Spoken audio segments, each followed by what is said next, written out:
Everybody, I'm Ryan Fritsch. I'm Storytell's rapid prototype engineer, and I'm going to show some of the changes that we made to the dashboard over this week.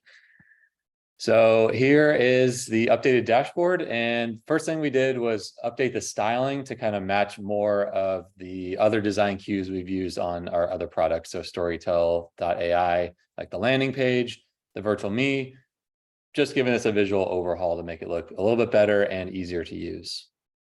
Second thing we did here was on the navigation on the left. It's a little bit easier to navigate from the previous summaries to the virtual me's. We got some feedback that was a little bit confusing. So now just clicking your virtual me's name will take you to the panel for that virtual me where you can explore the knowledge. And I'll get into that in a second. Back to the previous summaries here, we've added a little bit better UX for search. So if I maybe search for Jing, let's see if there's any matching reports for that. Nothing there for Jing. Maybe AI. Showing like a loading indicator just shows that something is going on in the background as the table loads. So we added that.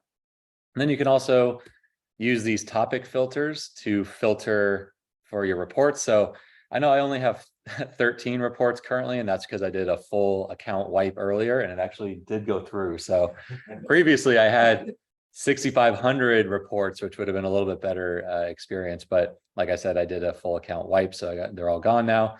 But you can click these topic filters here and they'll show up at the top here as filters, and then it will filter your reports based on those topics.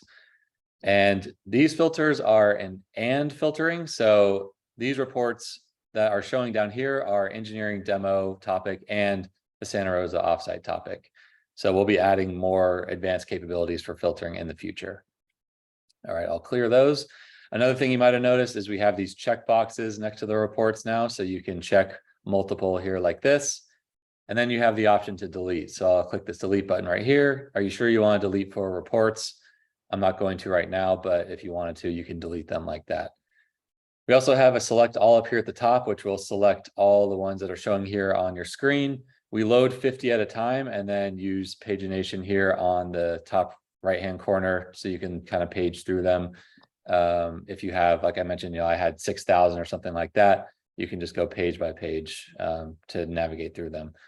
We are adding functionality to let you clear every single report you've ever generated with Storytell, and that will eventually show up here in this screen. When you have all your reports selected, down here it'll say delete, all 6,500 or however many reports that you have with Storytell. There'll be a button down here pretty soon, and that will let you just completely clear every report you've generated. But like I mentioned, we're still working on that, still working through some kinks. Okay, that is probably it for the previous summaries. We do have this detail panel here on the right, but I don't think there's anything new here. Just to show that one more time, we have the title of the summary, the date it was generated, a link to the full report, which will open a page to the summary report where you can get more information about it, like story tiles, and then also chat with the report here on the left as well. Below that, we have some of the topics that were generated from this report, and then an executive summary of this listed right here. All right, any questions or any comments on this before I go to the virtual me section? Just for context, there's a few people on this call who have not been as deep inside Storytell or using Storytell. What Ryan is referencing right now is just if you go to Storytell.ai, you can upload a piece of content and you can start to chat with it, to inspect it, to get a Storytell report around it.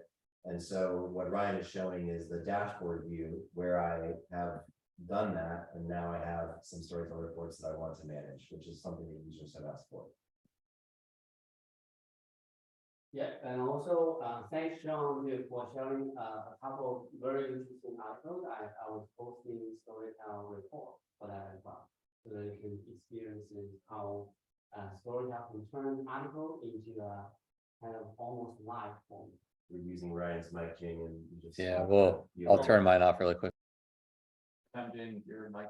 I was just go ahead. Yeah, I was just saying that thanks, John, for sharing a couple of interesting articles. I also posted some of Storytell report, so you can get an idea of how we can turn an article into a very interactive format. Great. Okay, Ryan. Do you want to go back to your mic now? Ryan? Sure, yep.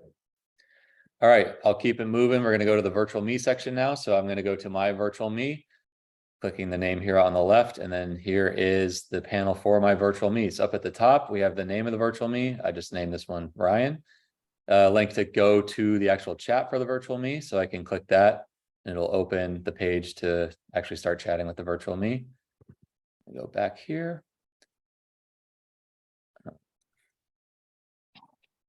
Up here on the top right-hand corner, we have the privacy setting, which I'll get into in 1 second. I'm currently set to public, so anybody can access my virtual me.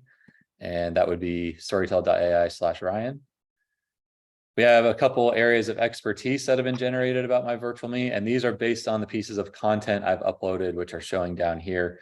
You'll see some familiar UI elements like the checkboxes and then the delete button as well. So if you don't think these pieces of knowledge apply to your virtual me anymore, you're happy, you have the ability to delete them by clicking the delete button and then clicking delete there.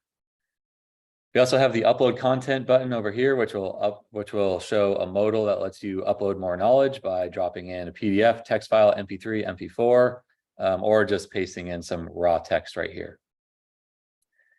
All right, so something that our users have been asking for is a privacy setting for the virtual me itself. So right now, this one is set to public, and I'm going to go to an incognito tab, and you can see if I refresh here, my virtual me is accessible by anybody. I'm not signed in, as you can see up here in the top right corner. I'm actually going to set my virtual me to private. Switch back over and refresh. And now it goes to our page when, you know, if it's a link that doesn't exist or a virtual me that doesn't exist, there's nothing to see here. So if I was signed into my my Storytell account, which would be this tab right here, you can see I'm signed in. I should be able to refresh this and I can still access my virtual me. Just I'm the only one that can access it because I set it to private. But another exciting feature or a privacy setting that we have now is setting it private at the company level. So for this, if you create a virtual me and you're signed in with your company email, only people with that email domain will be able to access that virtual me. So I actually don't have a demo for that because I created this with, I think, the Storytell account or a Gmail account. But you can imagine if you sign up with your company email, only people that also have an account with that email will be able to access this virtual me. Hope that makes sense. One more thing to mention about that is if you set a privacy level at the virtual me level right here, any knowledge that's contained within that virtual me will also be set to that privacy setting. So right now I have it set to private at the company level. This is going to be public for people at that company. But if I set my virtual me to private right here, then refresh this, you'll notice that this document is now private. So the privacy level of the virtual me also applies to the content associated with that virtual me. And of course, we've talked about the new way we're thinking about content and the tagging system. So some of this will change, but we'll definitely be keeping a lot of the privacy settings that you see here.